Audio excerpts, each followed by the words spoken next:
It's May Day. It's a day set aside for workers in celebration of all, I was almost going to say their efforts, but our efforts. We all work and we are part of it. So happy May Day to all of you out there. And of course, I just met a gentleman at the Kotoka International Airport about an hour ago who says that we have massive following in New York City. He had just landed from America, and he says to say good evening to all of you who watch us in New York. And so I'm doing just that. Tonight, we are looking really at the labor law and Part 14 in particular, talking about safety at the workplace. And of course, we're zeroing on this. I hope that sometime during the course of the year, we'll be able to look at other areas. But we've been talking about these things for some time in this country, and some of the issues that people say we seem to gloss over. What are the things that an employer is supposed to provide for an employee at a workplace to make work safe? Are the things that we'll be finding out tonight. And what is the role of the employee in this as well? Because are there situations where the employer will be absolved of any blame if the employee fails to take certain steps regarding the safety equipment? Again, a critical question will be, do we talk about safety only at workplaces where perhaps manual work is done, or things which ordinarily look dangerous to us, equipment, cutting machines, etc.? In the corporate world, will safety issues also arise? And if they do, in what form? We'll be getting some good education on this matter, because tonight I get to put practice to the law. The teaching of the law meets with the practice of it. My lecturer in industrial law is on the show tonight. And Mr. Ayite, Joseph Ayite, that is chairman of the National Labour Commission. And we are happy to have him. Of course, before that, he had a lot of experience practicing law, and he still does, I believe. And so we could not have had a better person on this one. Thank you for coming, sir. And from the far end of the table, Davidson Akwada is with the Bureau of Public Safety. I'm sure he would also be giving us some good dimensions to the issues. Your views are critical to us as well as you watch us from home or wherever it is you're monitoring us from around the world via live streams. Send your views to 1760 by text domestically. It will cost you 30 pesos to do so. If you're on Facebook, facebook.com/multi-TV-PM Express is the address by which you can reach us. Let me begin with you, Mr. Ayite, and ask you, so really, what are the safety requirements at the workplace that must be adhered to under our labor laws? Thank you very much, Mr. Clegg. I must also congratulate organized labor on this occasion of May Day. Now to your question, what are the safety requirements? We have safety requirements from the International Labour Organization's perspective, from our Constitution, as well as the Labour Act. From the International Labour Organization, we see from its preamble that we need to have social justice. We need to reduce poverty. When we have employees who are properly catered for and protected against injuries and so on. Our own country has tried to do so by provisions in the Constitution which make it obligatory to provide a safe atmosphere for the workman. And that will mean not only the protective clothing that he might need, he also should have premises which are safe to work in, and also have human beings who are sound in mind with whom he will be working. The employer is supposed to take his interests into consideration in all these, and the employee also considers the employee's interests as well. But in doing all this, we have to remember that the employee is key to the whole operations that go on.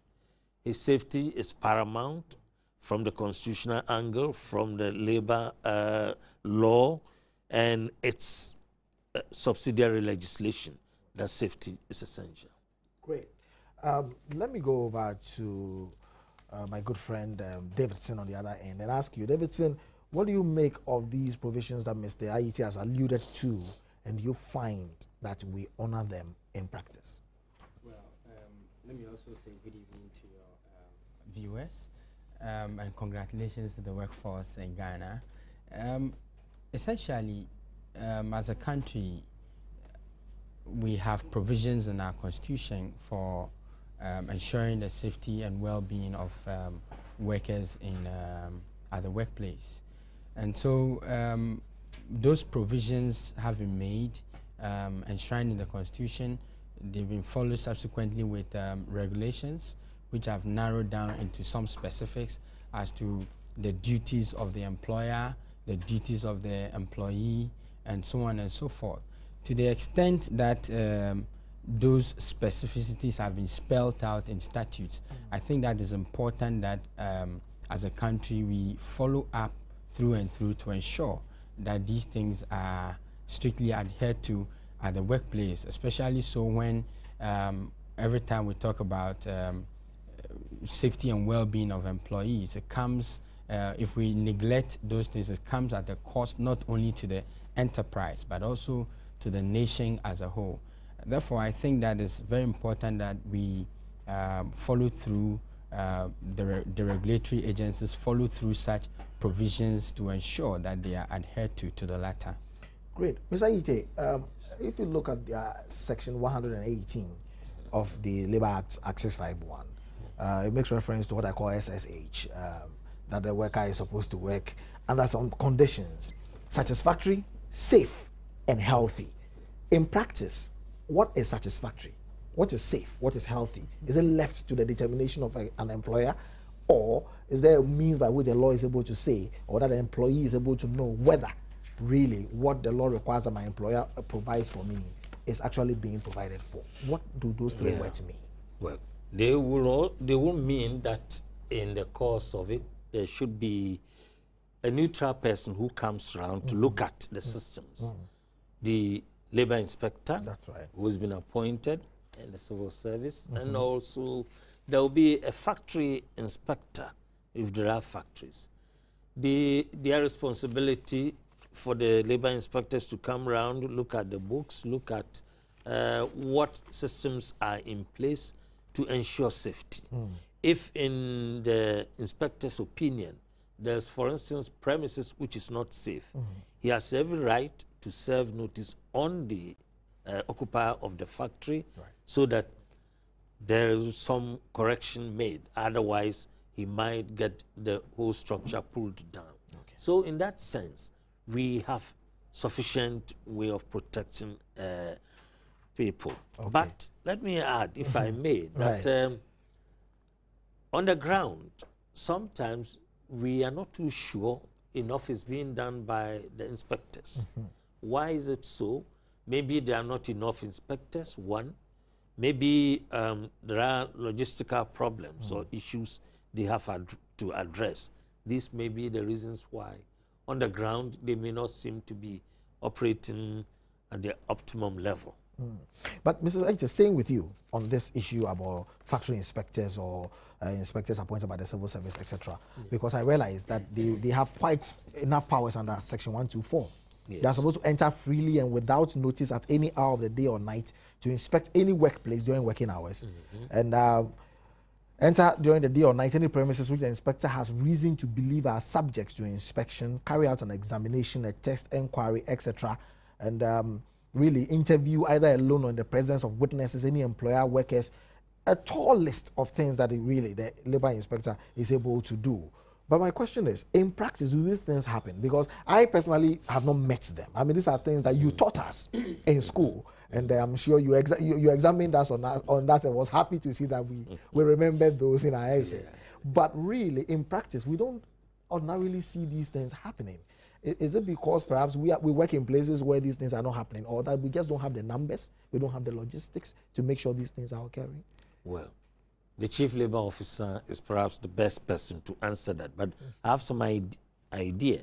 If you look at the offices near the ministries, near VRA, the very structure doesn't seem to suggest to you that they would have all that it takes to do their work properly. And I have visited the place on a few occasions. They don't have the vehicles to move around. They don't have the staff because they don't have the power to employ persons. And as a result, things are in that state. I believe that to make the law work properly, we have to ensure that there are people employed to do that work. After all, we talk of unemployment, and I believe we could employ a few people there who could go around various offices.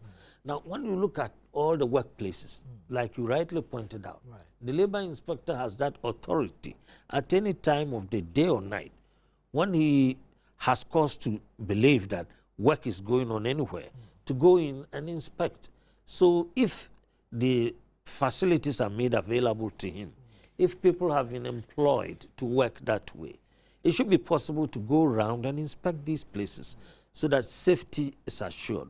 But when you get closer to the Chief Labor Officer's department, they will tell you they don't have the men, the logistics, I mean, they don't have vehicles to move around, and those are some of the problems they face. Davidson, what makes a workplace safe or unsafe? It's a loaded question, actually. Essentially, when you talk about in practice, what do you mean by making a workplace satisfactory, safe, and healthy? Right. You want to look at the general layout of the factory. You know, the general layout of the factory.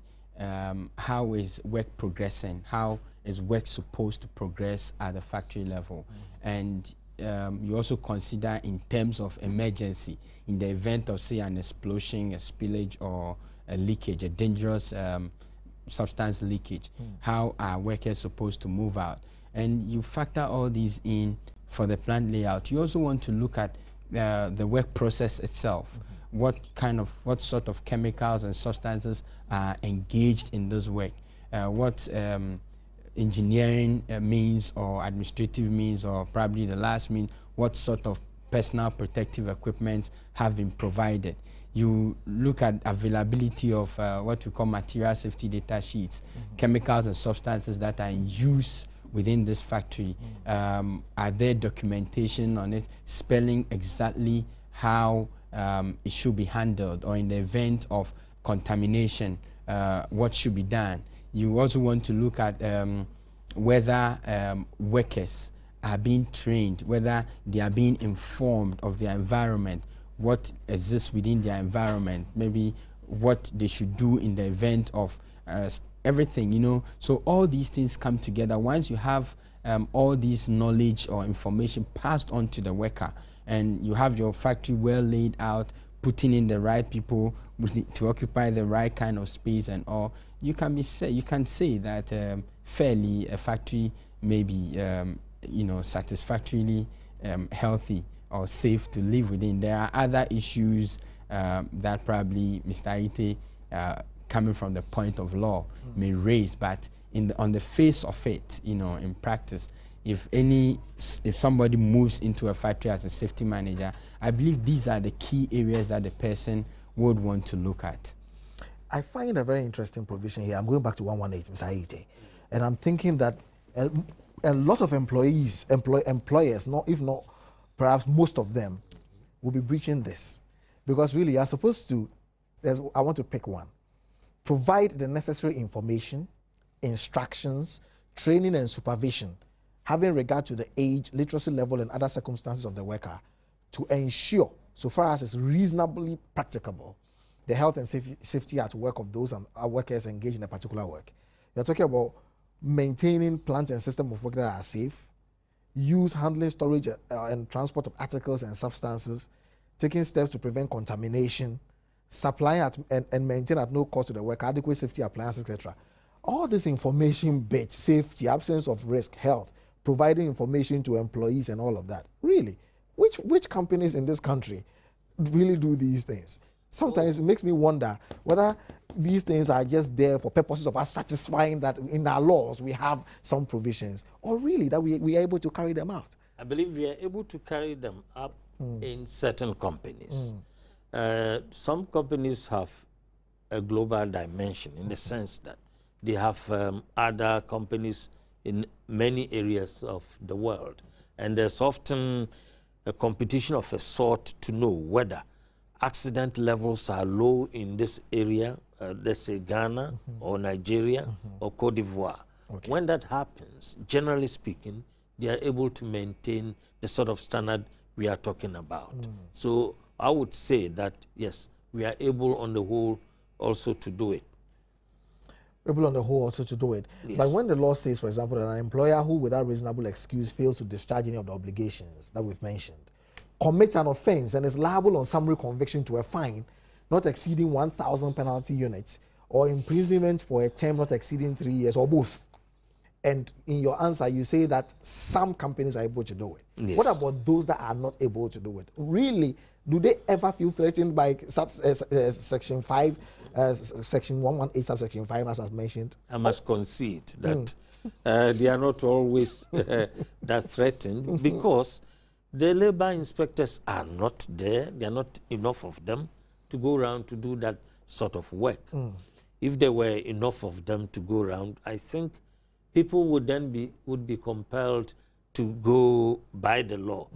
At the moment, it looks like the breach seems to be operating more than the observance of the law itself in a very large area. So I would say the problem should be the engagement of more labor inspectors who can do this.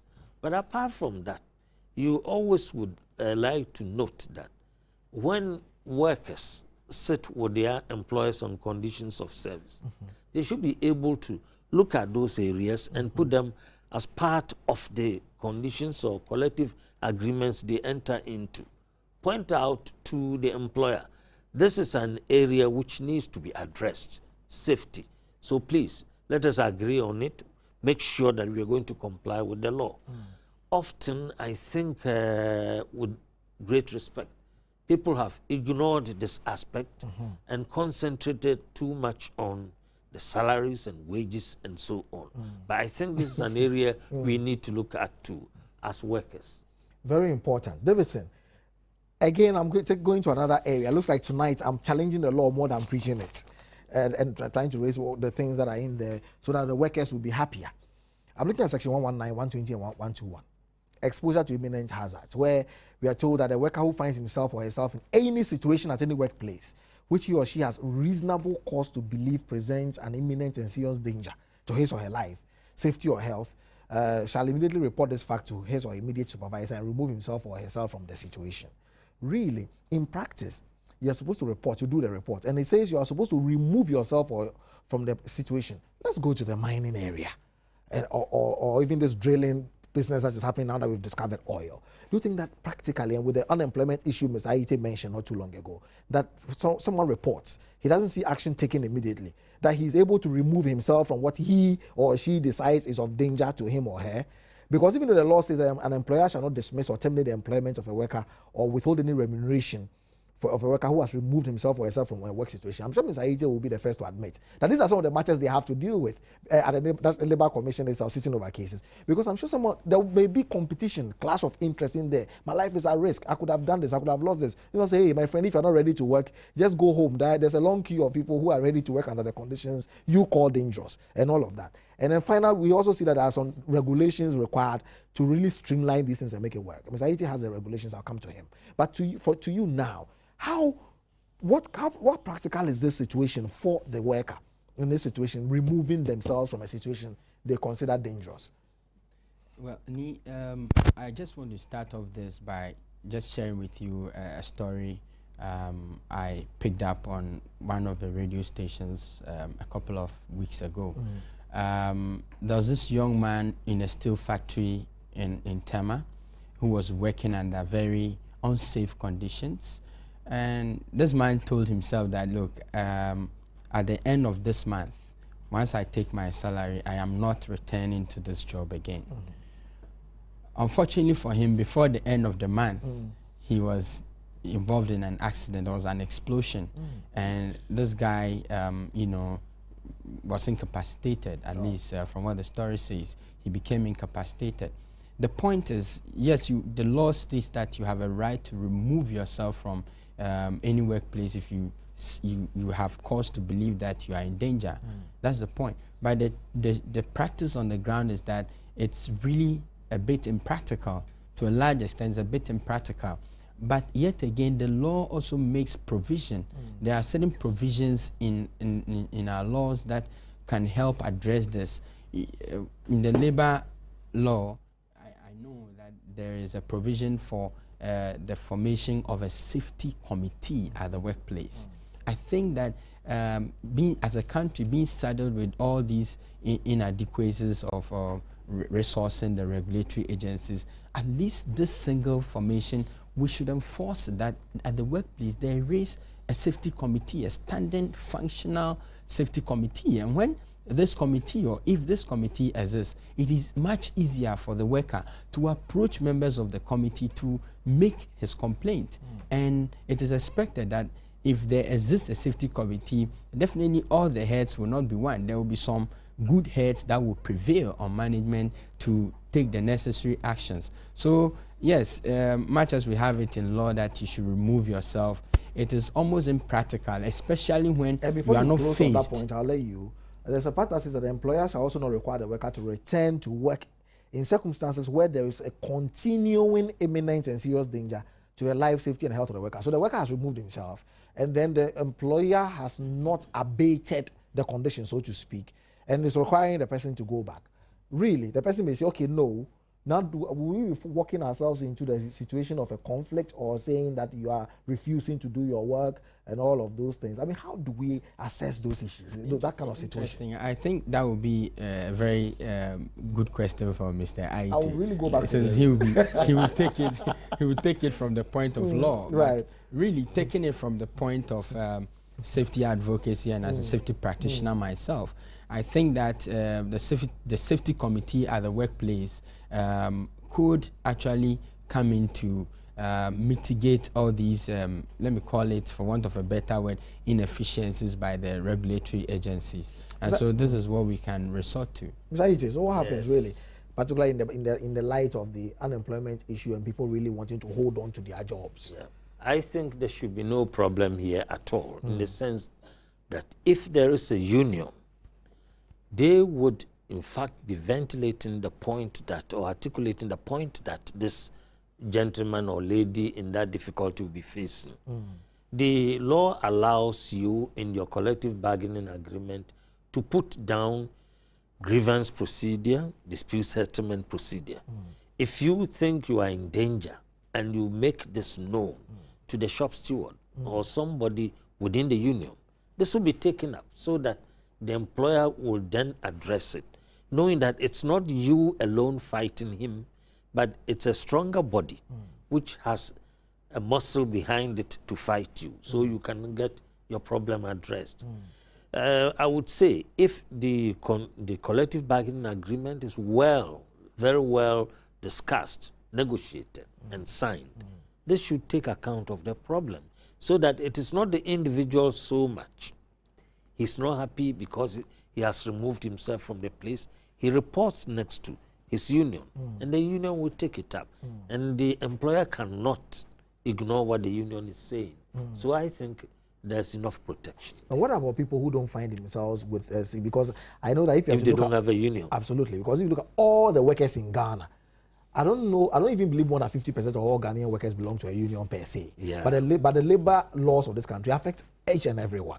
Yeah. So people will work in small organizations, people work in SME, so to speak, and all of that. Not everybody will find themselves in a big mining or factory company, something in Tema or Takrady, as the case is. In such a situation for that person, what do they do? The person can then go to the Labour Commission and have a complaint laid. Once that complaint is laid, the Labour Commission is sufficiently empowered to direct the employer to take that employee back and make sure that he's protected. So it is for him to use the facilities that are available. If, of course, he's very far away, let's say from Accra, which is still the center for settlement of industrial disputes, then there's some difficulty. But even then, we have had people who come sometimes from Bolgatanga and Wa to Accra. So he should be able to access the facilities at the commission. So as it is now, in 9 of the 10 regions of Ghana, the Labour Commission is not on the ground, so to speak. Well, I should say so. I should say so. Okay. That's something we really have to work on, David, don't you think? Because the Labour Commission is absolutely important to us. Precisely. I think it's news to me, you know, that in 9 out of 10 regions, the Labour Commission is not on the ground. What is pleasing, however, is that if workers can still, you know, if you like, retrace their steps back to Accra to seek redress in such scenarios, I think it's comforting. You know, the most important thing, however, is even in the absence of a union, you know, normally managements always get a bit jittery when they hear that, you know, their workforce or their employees want to form a union. Then they get a bit, you know, distressed or a bit jittery. But with the formation of a safety committee, it's much more easier in places where there are no unions. It should be much more easier to form a safety committee than probably a union. Okay. And so where you have unions, you can go to the unions. Where unions do not exist, you can go to the safety committee. And even where unions exist, the law gives room for safety committees to you know, be formed. And I think that the law is on the side of all workers. It's important that we, you know, stamp it and take what is due us. We'll take our first commercial break at this stage. You know, we are discussing workplace safety right now. When we come back, we also like to find out whether really, when we talk about workplace safety, we are just talking about people who have to wear helmets and all those protective boots to work, or that those of you who wear ties to the office also have to be concerned about that. Because I'm sure for too many minds, when we talk about these things, are thinking about those going down the belly of the earth in search of mineral resources and jobs such as that. Really, when you sit behind your computer in an office, are you also supposed to be concerned about this workplace safety? And of course, we have in the studio with us Mr. Joseph Ayitey, Chairman of the National Labour Commission, as well as Davidson Akwada, who is with the Bureau of Public Safety. And we're looking at all the issues surrounding this matter. You can send your views to us by text to 1760 across all mobile networks. It will cost you 30 pesos to do so.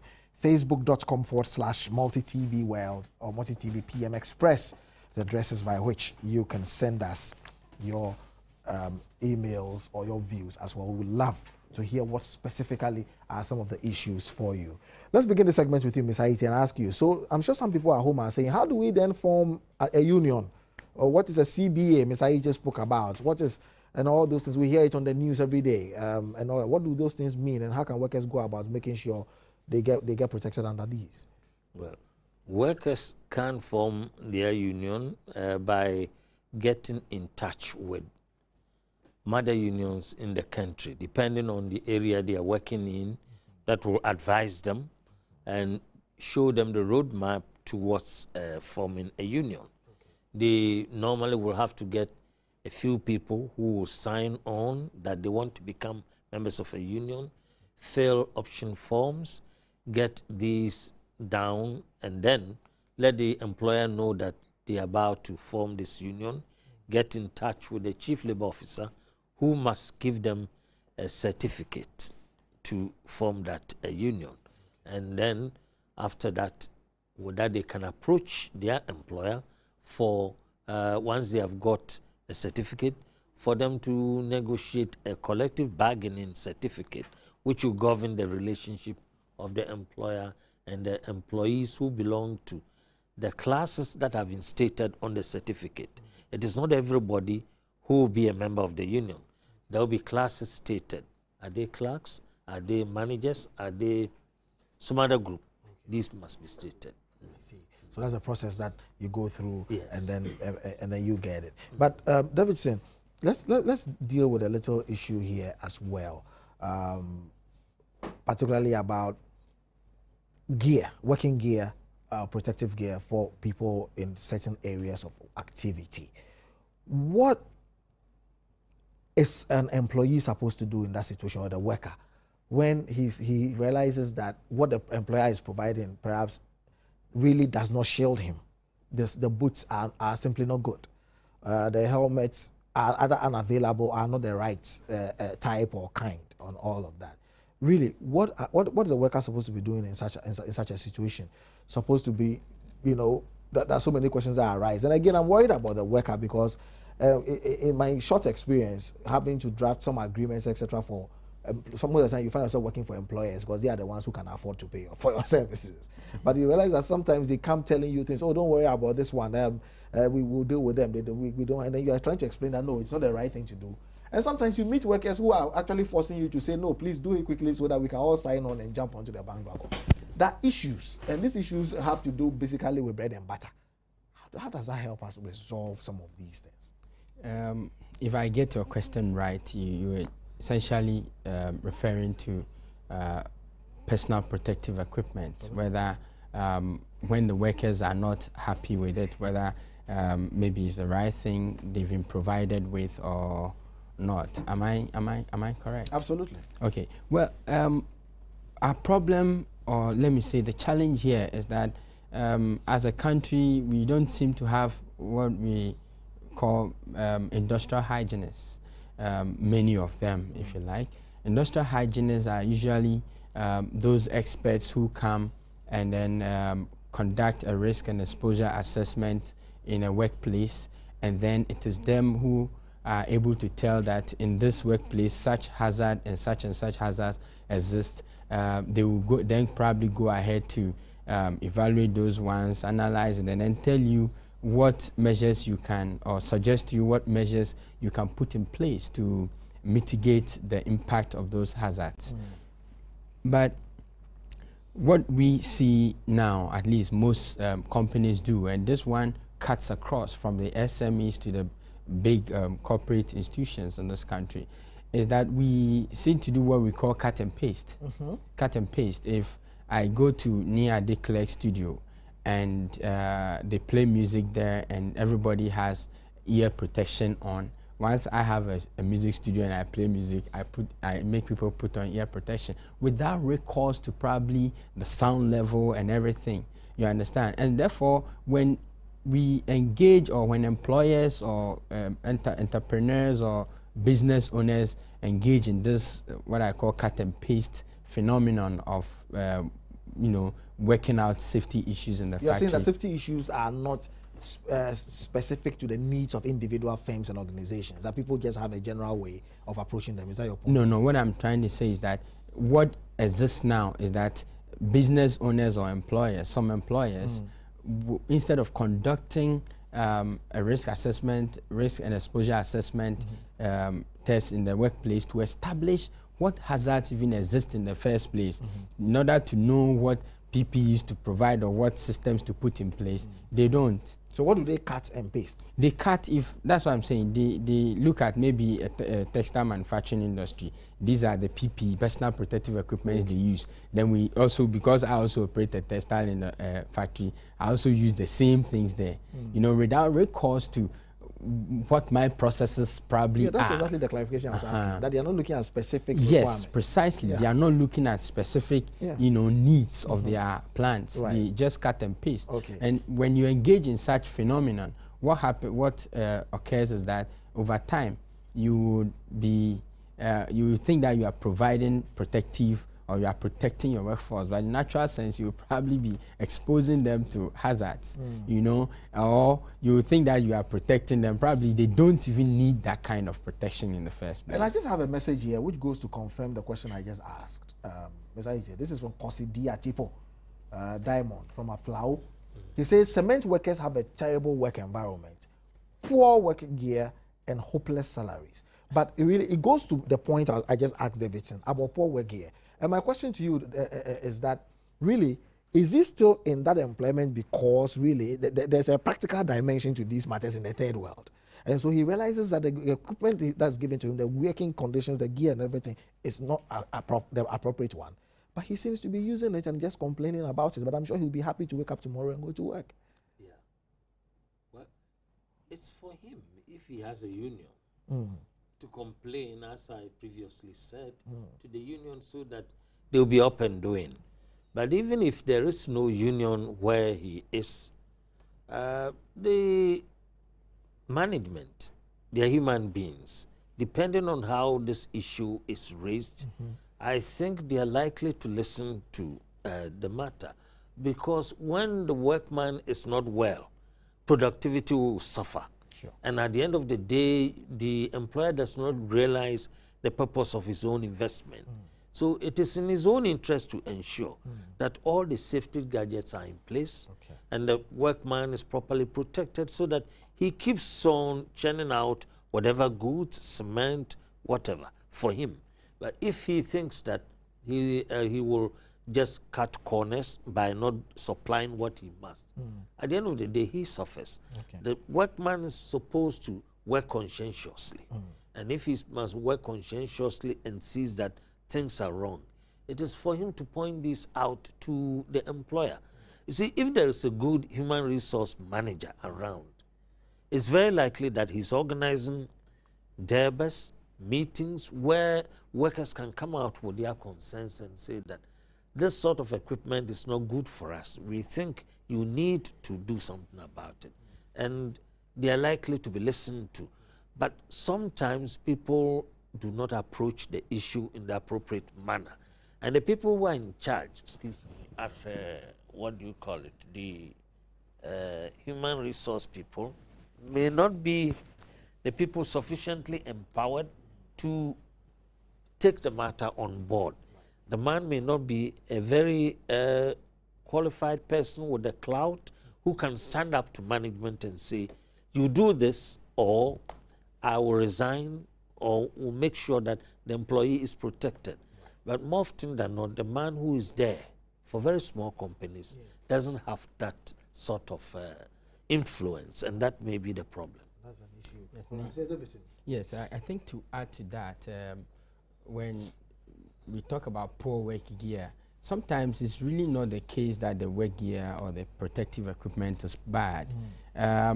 What I have, my experience in the field actually shows that most time we provide workers with protective equipment and we fail to train them on how to use this protective equipment. You know, I've had experience where I'm trying to conduct a safety induction for visitors to my plant, and then you give them ordinary nose protection, what we call the nose mask, and then you say, okay, everybody now look at me, I want to teach you how to wear this, and everybody goes like, oh, this one too, you know. But at the end of the day, after you take them through that 3 to 5 minutes exercise, they all, you know, begin to appreciate that, oh, okay, I wasn't going to use it that way. Right. And also the other problem is on the standards authority in this country.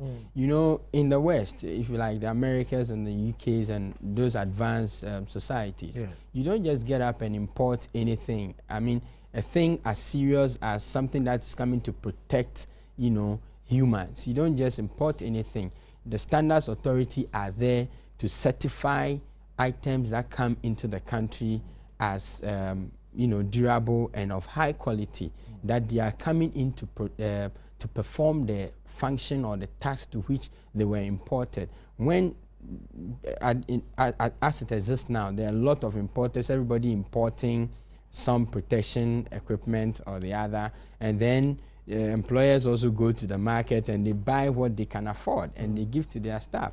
When we have such a porous system, we are likely to be confronted with such you know, situations. And I always want us to look at the economic impact on the country. If you have workforce who are not very well protected, they fall sick, it's an impact on our economy, our national budget. We buy drugs, they die early, and all those things. So it's important that as a country we sit up, and the standards authority should begin to be more interested in this. I mean, Ghana now being touted as a middle-income country, we have discovered oil. The chances are that in the near future, a lot of businesses are going to spring up in this country. The earlier we begin to take some of these things very serious, the better. Otherwise, life expectancy, our monies will all go out and all those things. So it's important that we look at it. But are you aware that some workers actually buy these things themselves? Some of the equipment, shoes, etc. Yes, yes, They do. Yes. In some workplaces, you know, those ones are a few naughty ones that we pick them up here and there. But I think that most of them, when authorities get to know, they quickly move in and stamp authority, and it is reversed. I'm very much aware of that. You're very much aware of that. Mr. Ayite, you were a bit surprised to hear that. I am. Because someone to satisfy. For example, you're giving some boots to wear. You wear size 10. What is available is a 9. And you must wear that. Absolutely. So some people try to find a way by which they can actually get what suits and buy their own and get in there. And you know, it also becomes a problem. But do we, I mean, have employers been sanctioned for some of these breaches in recent history? Well, employers will be sanctioned when the appropriate complaint is made. And you must, as we have said, have an inspector, labor inspector, or a factory inspector who goes around to see it. But the unions, as I keep on saying, could, if they were on the ground, also come in.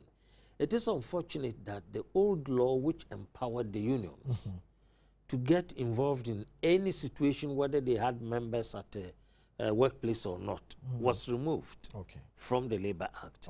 But under the old law, insofar as a union sat somewhere and knew there was a problem in another organization, with or without members in that organization, it could go in there and seek the protection of those members. Unfortunately, that is gone. We hope someday the issue could be addressed again. Okay, so you've not had to deal with these matters at the Labour Commission? Well, I've not seen much of it. In one or two cases where people have come in, they've already suffered some injury, and they're coming to make a claim. If it's workmen's compensation, it is simpler. Then they have to go to the Labour Department and go through the process and make a claim. Well, my question was because, I mean, I'm looking at the law side by side as we do this discussion. And it says that an employer is required to report as soon as practicable, not later than 7 days from the date of the occurrence to the appropriate government agency, occupational accidents and disease, etc. And this is coming right after the situation where he says that the worker should remove himself from a dangerous situation. So the law is telling the worker, as a matter of fact, not to wait to get injured. And yet I realize that when he speaks to the employer, he says the employer should report what happens within 7 days. In that, there seems to be a lacuna. What is the employer supposed to do when the worker has removed himself from a situation? You know, which is ordinarily you would think should come. Of course, the rule in the interpretation of law, Ms. Ayite, which you know better than I do, is that we should read the act as a whole. And I'm sure we'll find some of these things in other places. But when you take the section on its own and you go down, it looks as if there's a gap in there. No, but you see, in the employment situation, employment relations are not just law. You also have to look at the economic aspect, social aspect, the cultural aspect, sometimes even political aspect. So that when the situation is known to the employer, he must take immediate steps to correct it. As I said earlier, it is in his own interest to ensure that the employee is protected, he keeps on working and producing the goods that must be produced at the factory. So it is not for him to just delay, even if it's 7 days, to wait for that. He must move in, and I mentioned the issue of the human resource man. If you have engaged somebody who is worth his salt, he will talk to management and say, look, if you don't do A, B, and C, we are leading this group into a certain difficulty. And because of his position, they are likely to listen to him and correct whatever is there. After all, you are in business to make profit. No, you don't have to be shy about that. If you are in business, you are there for profit. And you can make the profit if you have a workforce that is healthy and will keep on working for you 8 hours a day and 40 hours a week. Well, let me ask, perhaps let me begin the segment with you, David, and ask you, really, are these issues that people in the corporate setting, or so to speak, are supposed to also pay attention to? And that's not to say that the mines, etc., are not corporate. So what I mean is that, people who are working in these air-conditioned offices or places with good ventilation, sitting behind tables and desks and writing, clerical work, etc., are those people also supposed to worry about safety issues? Or this is just basically for people who have to wear helmets and the safety boots? Well, safety cuts across all places of work. Actually, it even cuts across our homes. And so as long as you move into an environment, safety is key. There are a lot of things just right on top of my head. A lot of things come across. Even when you get to your workplace, the chair in which you sit, how you sit, ergonomics is safety. The electrical equipment in those places, what you should do to them, how you should handle them is safety. the layout of the office itself. It's safety. I was in a studio this morning, and after the interview, I stepped out of the studio and I didn't see where to pass in order to get out of the studio. And I'm like, my God, we just discussed safety here. There are no exit signs everywhere, anywhere, and all that. So safety really cuts across. It cuts across. I mean, toilet facilities in the workplace and all those are critical matters. Water, cleanliness, cleanliness, and all of that. If you talk about overcrowding, the space lighting. which you lighten, ventilation, all those are important in there.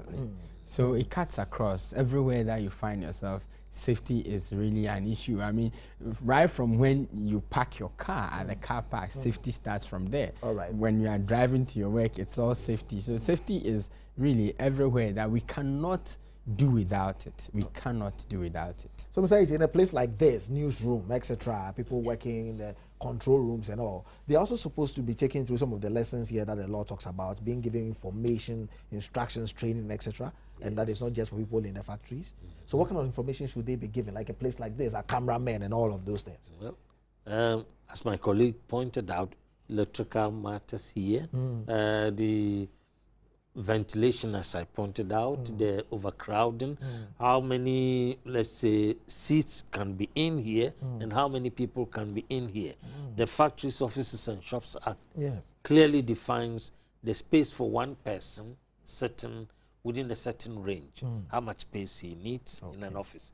And you do not have to just move only up one building, upwards. So far as space is concerned, there should be enough on the ground for him to move about. 14 square cubic feet, something of the sort should be available. So this is an issue that cuts across. Everybody really must be interested in it. Mr. Isaac, just prepare for my next question as I read some messages, because the next one is going to ask you what's happening on the labor front with regard to some agitations here and there. Junior doctors, we hear they're in the news again recently. Pharmacists have been in the news for some time. You've been talking to and about graduate teachers. We actually did some interviews with them and all of that. Yes, so we'll come back to that and deal with it. But let's take a few messages here. This one is asking, are Ghanaian laws adequate to close businesses for poor safety provision at the workplace? Our laws are weak or they just don't exist. This is Seidu in Chakwa. Okay, it's asking about adequacy of the laws. It thinks that some businesses should be closed down and it thinks our laws are not really working. But I think you mentioned the point that it's about... we have enough laws in this country, in any of these areas. But enforcement? It's the enforcement which has a problem. You don't have the logistics, the people who should go and do the inspection, and if possible prosecute, they may not be on the ground. Somebody must pay them. You need to engage them, find the money to pay them to go around. So that is one area where we have a problem. Unless we have the personnel, the logistics, then it will appear to some people that we don't have enough laws. There are enough laws, but the implementation or enforcement is the issue. It's the issue. I teach in a very weak and scary structure called the classroom block.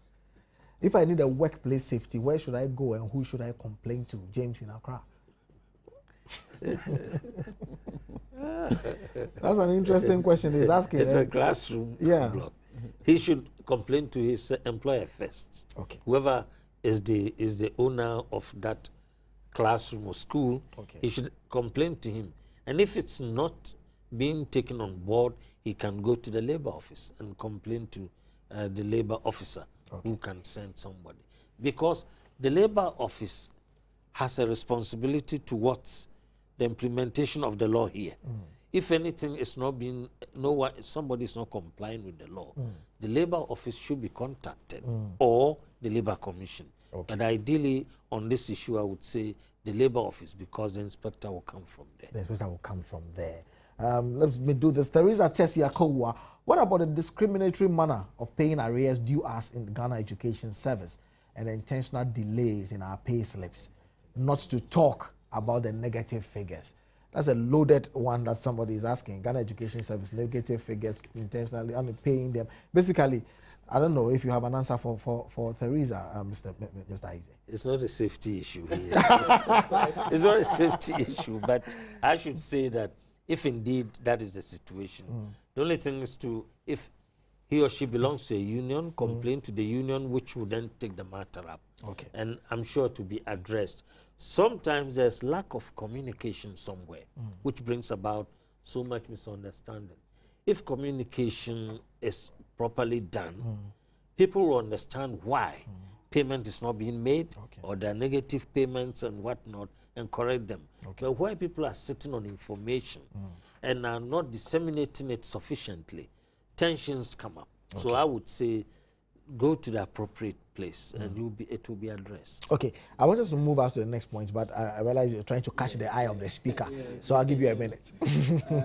I respectfully, it's quite interesting. I also said it's not a safety issue, but I respectfully want to disagree with Mr. Aite on this note that there's a national occupational safety policy coming up, and in that policy, we have sought to, give room for psychosocial issues, and that will, involve issues of remuneration, where people even sleep after work and all that. So, well, on the face of it is coming. yeah, it is coming. Yes. But, what I'm trying to speaking as a lawyer, you see. Yes, he's dealing with what he's dealing with what is in black and white.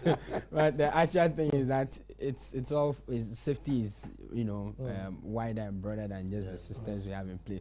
And then with the teachers' complaint, I think it's part of a systemic problem that we have in this country. We have failed as a country to integrate safety and safety planning into our development. Period. That's it. And once we have failed to do that, we have all these developments or pockets of developments coming up at places where we fail to put in safety measures or think about, the people who will be in those buildings, those structures, their safety. And so he's a victim to that. But I believe that moving forward as a country, if we are able to integrate safety planning into our development, we should have all these things ironed out. Okay. So, Mr. Aite, really, I have more messages, but the agitations on the labor front is something I'm sure my viewers will not forgive me if I don't ask you about. Pharmacists, junior doctors, POTAG, and all those questions. Well, where are we now? But all those are being addressed so far as I'm aware. They have reached various stages. The Fair Wages and Salaries Commission is sitting with many of them. This morning, if you listen to the president, over 98% of public sector workers having migrated onto the single spine salary structure. Right. Those who have not naturally complain, but something is being done so far as we see it. When the complaints come and we invite the two sides, we begin to have the impression that some work is being done. Maybe patience and, again, communication is the matter. Well, people seem to think that there's too much disregard for the procedures stated in the law when it comes to striking and the number of days given, and when you are supposed to do what, even rules about picketing and all that people simply do not seem to respect these. They just wake up in the morning, decide, we've spoken to you for some time, we're on strike. Yeah, it is most unfortunate that it should be. But as you yourself point out, when people's concerns have been bottled up for so long, then at one point or another, there's bound to be that sort of sudden position they take. The law does not allow that. It is improper. But it is said that sometimes you have to look at the circumstances as well. When, for instance, an agreement has expired and nobody's taking steps to renew it for 4 years, you can imagine how the workman will feel because he thinks that he's not being given the proper recognition or respect, and that would be bad industrial relations practice. Good industrial relations should be practiced in such a way that the workman feels that he's respected. What is due him, you take steps to give him, or if it is not possible to give it to him, you explain why it is not possible. And once you convince him, he will take it as such. Well spoken. Imba Julius Chinedu, the same act in Section 7 provides reasonable remuneration for the employee. Please, I postulate commensurate wages and safe work environment. Okay, thank you, Imba, for sending your views. We've read this one about the scary classroom block. Teresa, we've read your messages as well. Let me move on. Okay, these messages keep coming back to me. I wonder what the reason is. This one says, please ask them whether they inspect those Chinese, Indians, and Lebanese companies, or these people do not fall under the Ghana safety laws. By Sule Intema. Well, inspection is not under them, but basically I think that this person is complaining about these people. Sometimes you hear news items and how they maltreat or mistreat their employees and all of that. And I think that he's raising quite an important concern. Do some of these things come before you? Occasionally, yes. Okay. Occasionally, yes. But they are not too many. And you know, sometimes the Ghanaian, when he is complaining, at the appropriate time when you want him to come up, he may then chicken out and then he's not prepared to support it. Maybe the difficulty is that, well, if I drive this too much, I may lose my job. So why don't I tolerate it? But that is the reason why the unions are there to help you. If you cannot openly contest it and you sound the union, they will come and do something about it or contact the inspectors to come and look at the place. Ken in Takwa sends this advice my way. Ni, your sitting posture is not safe at all. Walk the talk. I think when I decided to do this, you decided that was not safe. So thanks for the economic advice. I take it in good faith, and I'll sit up throughout the rest of the program, which is actually has come to an end. Now this one says, Nee, please, where can I locate Mr. Davidson from the Bureau of Public Safety? I'm enjoying the discussion. Albert Ayite from Somanya.